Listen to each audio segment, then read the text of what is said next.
Morning. How do you sell a large collection of anything, really?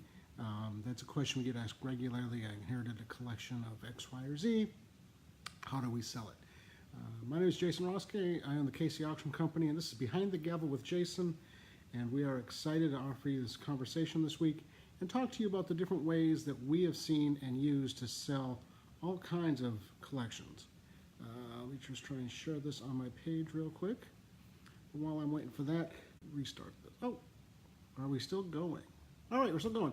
So how do we go ahead and sell a large collection of anything and everything?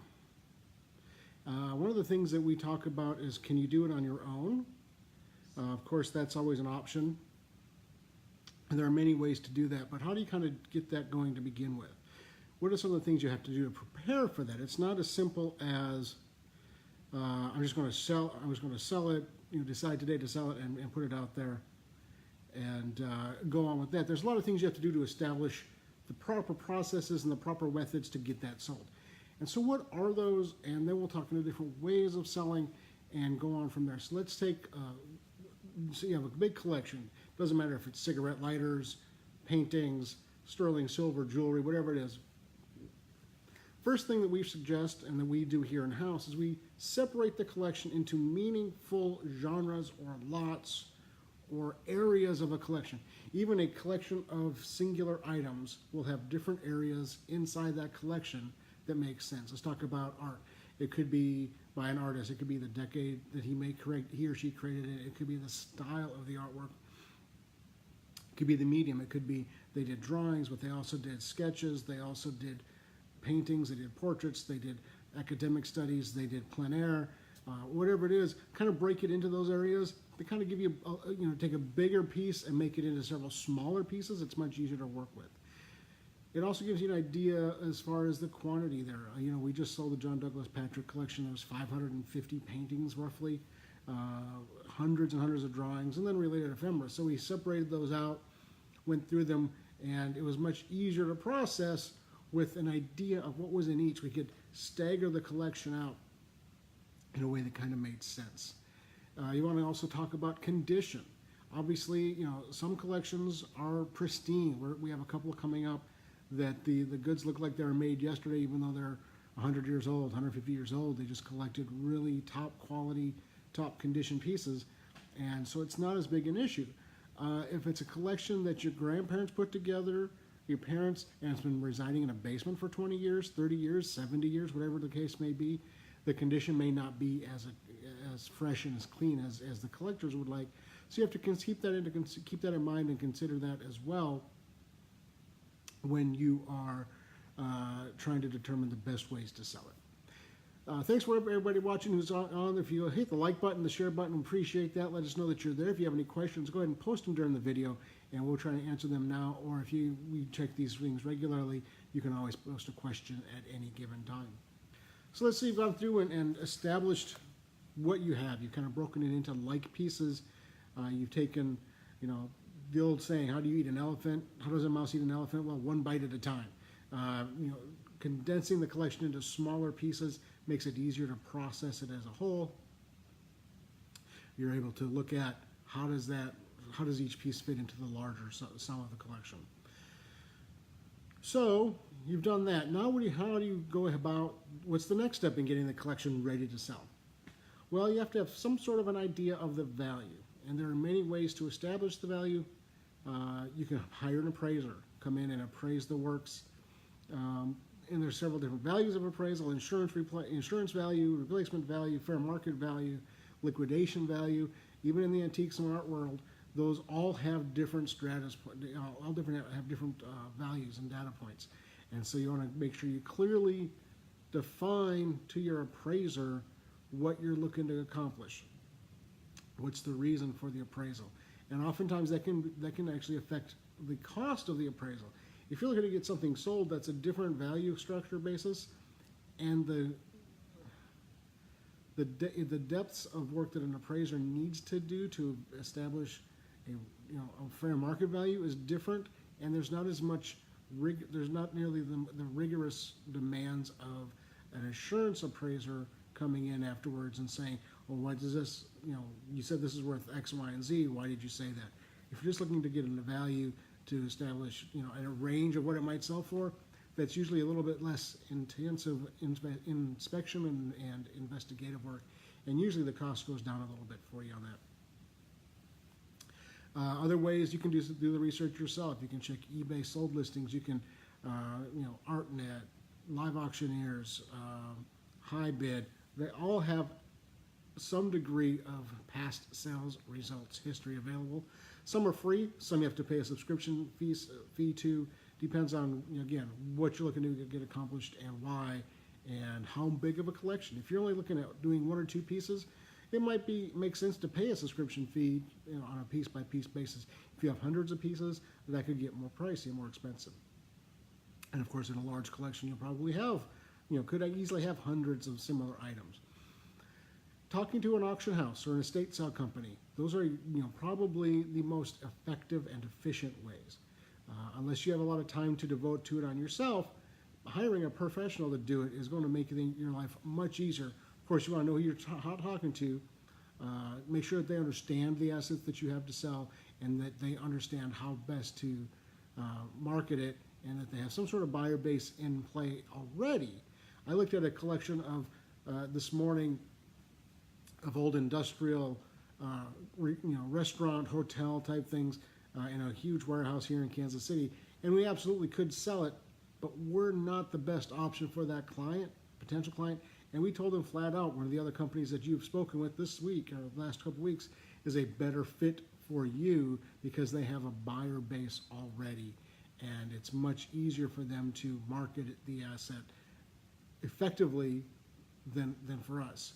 Like I said, we could have done it, and if they just said, we'll give, there are times when you take on a project that's not in your wheelhouse as an auctioneer, but we've always taken the approach that if it's something we're not going to do the best job for, we're going to pass that on to somebody who can do a better job.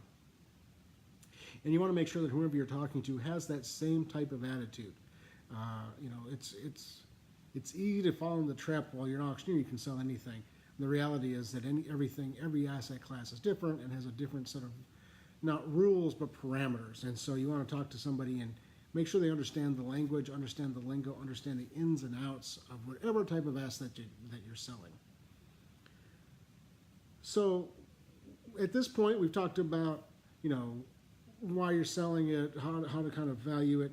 What are some of the options? If you sell it yourself, eBay is an option. Of course, you have listing fees. You have to find buyers there just like anything else. If you want to try and get more retail money, Ruby Lane or Lofty or Cherish all offer selling platforms for individuals. You could have your own estate or garage sale. You can always, Facebook Marketplace is becoming very popular, selling to collector groups, things along those lines, Craigslist collector shows. Those are all really, really valid points, but you have to be really confident in your evaluation process and values. We have seen repeatedly when somebody tries to sell a collection on their own, especially if you've inherited it, if you're not 100% familiar with it, the slightest difference can make the difference in value from $100 to $1,000. And if you don't know that difference, you might think you've done really well selling a piece for $100, only to find out later it was a $1,000 piece, and that person who bought it from you was thrilled to do so. And so, people often talk about, well, the commission you guys charge seems like a lot,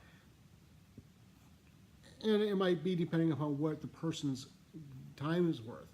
But the reality is most professional auctioneers will be able to generate more revenue than the cost of their commission, in addition to the fact that you're saving your own time to do other things with it.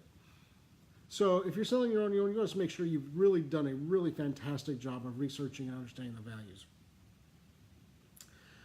Another option that people look into regularly is donating the collection, especially if you've inherited it or put it together on your own. And there are pros and cons of that. If you donate it, make sure that you understand that the majority of your collection will probably live the rest of its life in a basement. If you want it to be seen, make sure that you have an agreement in place that at least part of it will always be on display. But the reality is, as the baby boomer generation really passes on and retires and downsizes and all of those things, they were the largest accumulators of wealth and the largest accumulators of stuff in the history of mankind. And so there's a lot of merchandise, a lot of collections, a lot of stuff out there that's looking for homes, and there will be for a long time. And so museums have been people have thought of that as an awesome place to get rid of those things, as a place to donate it and have a legacy. And museums have taken a lot, and still do take a lot, but you have to understand that they're looking at it in different ways than you might think they are. And it might be more of a burden to them than a blessing. One of the things that we talk about regularly with potential clients is who are considering donating it is maybe sell it and donate the proceeds to a museum or an organization that could benefit from it. That is oftentimes a really good option, and it benefits for everybody. Hey, Robert, thanks for watching. And it benefits a lot of people. It benefits the collector because the collection is getting a lot of publicity. It's benefiting the organization or museum because they're getting a check. It also benefits customers and clients and other collectors because they have an opportunity to add to their collection. So so we kind of talked about it in abstracts. Some of the things that we do when we get consigned a large collection, and we've had several just this year, but many, many more over the history of the KC Auction, our appraisal company. What are some of the steps that we take to make sure to ensure that it reaches the most potential buyers and receives the best monetary results for everybody concerned? We've already gone through a lot of it. We have to do the same kinds of things. We separate the collection out into areas. We separate the collection up by condition. Obviously, sometimes things get damaged over time, or that example spoke to the collector and they just wanted it regardless of the condition. But going on to sell it again, it may not have nearly the value that a perfect piece would. And so we have to analyze: is it better to sell a damaged piece on its own, or combine it with other similar items? And then the catalog work begins, and of course, the larger the collection, the more time and effort that takes on our part. And then we go through the process of marketing it. And we find regularly that pieces from a large collection, especially a collection that has any kind of interest, any kind of whether it's got a historical aspect to it, has importance or meaning to a region or a collecting group, those kinds of things, even common items in a great collection will bring a fair amount of money, or more money than they would otherwise. And we sell a lot of things as part of a collection that we wouldn't take on an individual basis, but because they're part of that collection, they have more interest and meaning. It doesn't matter if it's artwork like the John Douglas Patrick estate. There was a lot of those works we wouldn't take, generally speaking, because of the condition that they were in, but because they were part of the Patrick estate, they still sold, and for reasonably decent money, especially considering the condition, because restoration costs can get pricey quick. The Dick Farrell flower and milling collection we're selling right now, a lot of the pieces individually have nominal value. I mean, most flower sacks are worth a couple of dollars a piece, but because they're part of the collection, we are selling them, but we're selling them in bulk lots as more of dealer lots and those kinds of things. So it's a lot of balancing out where's the value at, what's the value going to be to, what's the cost to extract that value. Of course, we have a better idea of what those costs are. And us, based on history, we know what it costs us every hour to run this company. We understand what it costs every hour, how many hours it takes to process one lot of one item versus, or 1,000 lots of one item, or one lot of 1,000 items. And we understand the return based upon investment of time and resources. And so that's really the biggest benefit, one of the biggest benefits of hiring a professional, is that whether it's us or anybody else, if you're confident in their abilities, is that they understand the market differently than a collector does. We understand the market differently than a inheritor does. And we can talk to you about why these things are valued at this today, and why this is the best option to go forward with. So having said all of that, we've been kind of going on for about 15 minutes. I want to thank Robert again and others for watching. If you have any questions, go ahead and post them here. We will get to those as we can. You can always send us a direct message on our Facebook page if that's where you're watching this at. You can also give us a call at 816-283-3633, or go to our website, kcauctioncompany.com. See, there's a lot of frequently asked questions. The entire series of Behind the Gavel with Jason posts are there, videos and such. So you can see we've talked about all kinds of things over the last year or so, and we'll continue to do that going forward. Or you can drop us an email, info@kcauctioncompany.com. Again, thanks for watching. It's kind of hot here in Kansas City this week. Hopefully you're comfortable where you are this week. Enjoy a great afternoon and a great weekend, and we will talk to you again next Friday. Thanks again for watching, and have a great weekend.